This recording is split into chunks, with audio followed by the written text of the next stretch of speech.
There's one thing about Zakir Naik that makes people really think that he knows what he's talking about, and that's when he's able to share facts randomly and very quickly from the top of his head in such a manner that makes you think, wow, he is a really intelligent man. But a friend of mine sat down and went through a 5-minute talk of his once, and in that 5 minutes he was able to make over 25 mistakes. Charles Darwin went on an island by the name of Calotropis. There is no such island as the Calotropis Islands anywhere. It was actually the Galapagos Islands that Darwin visited, where he found finches. And there he found birds pecking at niches. These finches do not peck at niches, as Naik says. They lived in separate ecological niches. Depending upon the ecological niches they pecked, the beak kept on becoming long and short. The differences Darwin observed between these finches were far more than simply beak length.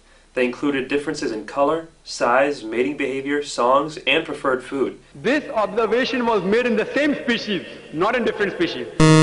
Darwin's observations of varying beaks were made on 14 different species of finches, not just one, as Dr. Naik claims. The beak length actually did not vary within the species. Charles Darwin wrote a letter to his friend Thomas Thompson. All of Darwin's published correspondence is printed and even available electronically online, and it contains no record of anyone named Thomas Thrompton. Charles Darwin himself said that there were missing links. He didn't agree with it. Darwin admitted that there were missing links, but that does not mean he disagreed with his own theory. He simply predicted where the missing links would be found. The reason is because that if you analyze the church was against science previously. The church was never against science. Almost all the great European scientists of Galileo's time, including Galileo, were devout Christians. People like Newton, Copernicus, Kepler, Boyle, Linnaeus, Pascal were all committed believers in the Bible. And you know the incidents that they sentenced Galileo to death. Galileo, a devout Catholic, was never sentenced to death. He was sentenced to life imprisonment on June 22, 1633, and then that sentence was commuted to house arrest. He died more than 8 years later on the evening of January 8, 1642, of old age. Galileo believed that his theories fit with the Bible, and he wrote a book arguing this based on early interpretations of Christians like Augustine. Naik goes on to make the same false statement 2 more times, but let's only count it as one factual error. So all the scientists, most of them, they support the theory because it went against the Bible, not because it was true. Actually, most scientists did not support Darwin's theory for many years, and most of these same scientists revered the Bible. Basically, this account by Dr. Naik is a total fabrication. All the sages, Lucy, there were 4 hominids. Everything Dr. Naik says here is wrong. There is no such word as hominites. He must mean hominids. Science tells us there are 4 hominids. There are not a mere 4 hominids. There are at least 14. First is Lucy, along with its guide the Australopithecus. There is no such hominid as Dasnopithecus. Lucy was an Australopithecus afarensis, which died about 3.5 million years, the Ice Age. The Ice Age was not 3 1/3 million years ago. It was between 1.6 million years and 10,000 years ago. Then next came the Homo sapiens, who died about 500,000 years ago. Homo sapiens did not die out 500,000 years ago. You and I, and even Zakir Naik, are Homo sapiens. Then came the Neanderthal man.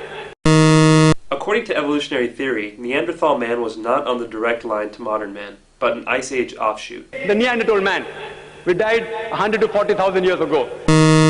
Neanderthal man went extinct 30,000 years ago, not 100 to 40,000 years ago. Then came the 4th stage, the Cro-Magnon. Cro-Magnon man is the same thing as Homo sapiens, which Naik had mentioned as a different earlier species. There is no link at all between these stages. Actually, evolutionary biologists have found many examples of what they claim to be links between these stages. For example, Homo habilis, Homo ergaster, and Homo heidelbergensis. If you know of Sir Albert Georgi, who got the Nobel Prize for inventing the vitamin C. Georgi didn't invent vitamin C, he discovered it. Vitamin C is a naturally occurring substance that doesn't need to be invented. He wrote a book, The Crazy Ape and Man, against Darwin's theory.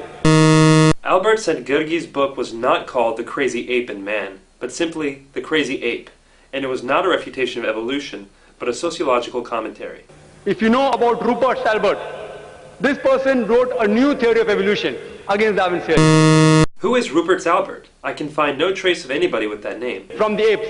If you know of Sir Frank Salisbury, you are the biologist. Naik quotes one unknown person after another. Who is Sir Frank Salisbury? Again, vigorous searching can find no trace of anybody with that name. But to give Naik the benefit of the doubt, this will not be counted as a factual error. If you know about white meat, Sir Whitemeat. Whitemeat? Who is Sir Whitemeat? For the fourth time, no trace can be found of anybody with this name. At lower levels, an amoeba, at lower species level, amoeba can change to paramecia. There is no such thing as paramecia. Perhaps he means paramecium. But the evolutionary change of an amoeba to a paramecium is far more dramatic biologically than the relatively small biological difference between apes and humans. According to Francis Crick, who's authority in this field, he said it is unimaginable. There is no such person as Henses Crick. Naik probably means Francis Crick, the co-discoverer of DNA. Francis Crick believes fully in evolution.